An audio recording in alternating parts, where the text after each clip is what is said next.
Did you know, according to the Center for Disease Control and Prevention, that oral disease affects 3.9 billion people worldwide, with untreated tooth decay impacting almost half of the world's population, making it the most prevalent of all 291 conditions included in the Global Burden of Disease study?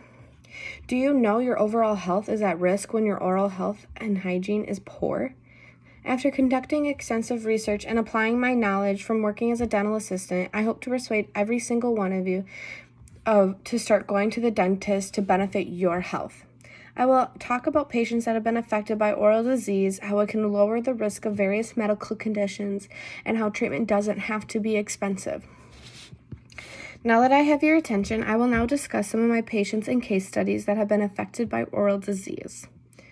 I had a patient come in about a couple of months ago with severe pain in her jaw right here, very swollen in the neck, and we could only get a pan-tomograph, which goes all the way around your head, because she couldn't open up wide enough to get individual x-rays in. And the pan-tomograph showed us that she had all 4 wisdom teeth had extensive decay, and it went into the nerve space, causing all the pain. And we referred her a year ago to get her wisdom teeth out, so they've been needing to come out for a year, and they had active decay back then, so the decay has just been spreading for the whole year. She actually went to the emergency room and had to be intubated and put into a coma because of the swelling constricting her airway, and she then got her wisdom teeth removed the next day and was able to go home when she woke up from surgery and the swelling had gone down. Another patient had type 2 diabetes and saw significant blood sugar levels drop after getting a tooth taken out that suffered from severe periodontal disease. Periodontal disease is when the bone around the tooth goes down, you're losing bone, and it makes the tooth susceptible for abscesses, and it becomes more of a bacteria harboring center, and the tooth gets super loose, and it's just not good anymore. Keio Adaki conducted a study and found that professional oral health care by dental hygienists is effective in preventing respiratory infections in elderly persons requiring nursing care as well. So it just shows you that different things are affected because of the mouth, different areas of the body. Next, I will discuss how you can reduce the risk of cancer, stroke, heart disease, type 2 diabetes, and etc. by making changes to your routine dental hygiene. Now, it's perfect if you brush your teeth twice a day and you floss. That is a great start to oral hygiene, but going into the dental office twice a year for routine cleanings gets all of the calculus that is hardened plaque basically off that a toothbrush can't get off.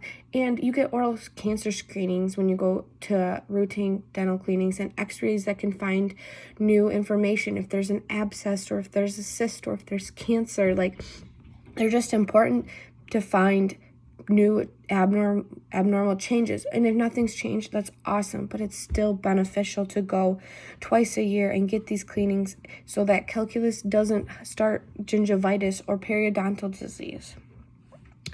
And then you can also reduce these risks by completing treatment that the doctor recommends. If you have a cavity, you should get the cavity filled, because if it doesn't, it could infect neighboring teeth and it can infect the root space, and you might eventually end up losing that tooth and spending more money fixing it than the couple $100 that the filling would have been.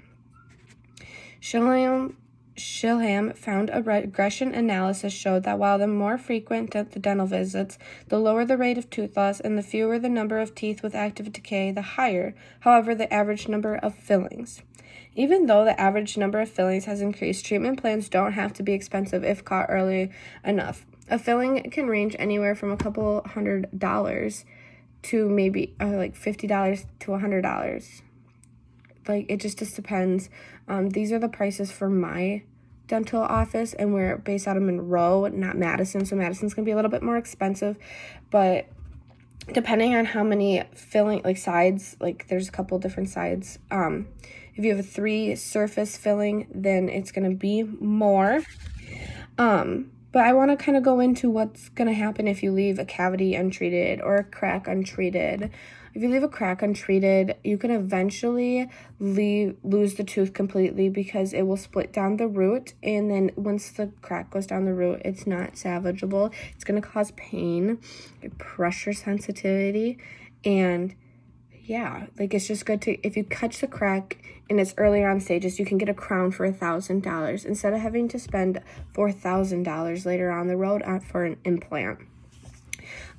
If you leave a cavity go untreated, you risk it going into the nerve space, which then you can't do anything about it because the nerve space is dead. It's infected. You have to do either a root canal, which can cost a couple $1,000s, and then put a crown on top of it, which is another $1,000, or you can extract the tooth and replace it with an implant. Well, you could have saved yourself thousands of dollars if you would have gotten the tooth fixed in the beginning when it was a small cavity. If you don't go to the dentist, though, regularly, you're never going to know if you have a cavity or not until you start feeling pain. Once it's to the point where you have to spend thousands of dollars to fix it. But going to the dentist regularly finds new cavities right away, and they treatment plan to get them fixed right away. Dental restorations can boost one's self-confidence as well, and in my presentation I'll show actual pictures, but I do have a couple of pictures of a couple of mouths that had anterior teeth, which are your front teeth, canine to canine decay, and then what the after product after treatment looked like, and it's a brand new smile. I've witnessed firsthand what a brand new smile can do for someone's self-confidence. I had a patient come in and she had severe periodontal disease on the upper jaw and a bunch of teeth that were gone, had decay, and were loose, like about to fall out because of the bone loss. And she had saved her money. She was going to get an immediate denture. And when we put that immediate denture in, which was, you put it in right after the extractions, she started crying. She loved it. She loved her new smile. It was everything she ever wanted and more. And she couldn't have been happier with it. And it just shows you the work that you're doing pays off for people, and it makes them happier. Like, I can smile and I love the way it looks. Like, it makes me want to smile. Stephen Kegels determined that an individual, in order to take a voluntary health action, must have a readiness to act. And that's the sad thing is, with our new patients that we get, they're always having some sort of pain, and they might have 12 cavities that are getting close to the nerve space, and they're big and they're sensitive now. And yes, some are lucky and they can fix it with a filling still, but when you have 12 cavities to pay for right away, that can eat dental insurance benefits so quickly. So it's just better to be on a routine where if you have one in the first 6 months, then you get it fixed, and the next 6 months it's not there anymore, and there might be another one. You don't have 10 at once. So it's just very important to go right away. To start out, be healthy, make an appointment, go for it. In conclusion, once this pandemic has allowed dental offices to reopen, I encourage you to go to your local dental office and make an appointment and get those set of x-rays. Find out what's going on. You never know what can be underlying. Montero states oral disease are not usually fatal, but can affect the ability to eat, speak, and socialize. And in another study by McGrath and Betty, they found that 72% reported that their oral health affected their quality of life in general, and that 57% reported that it had a positive effect on their quality of life. So I encourage you to take that first step and go. Get it done. Start going on a routine.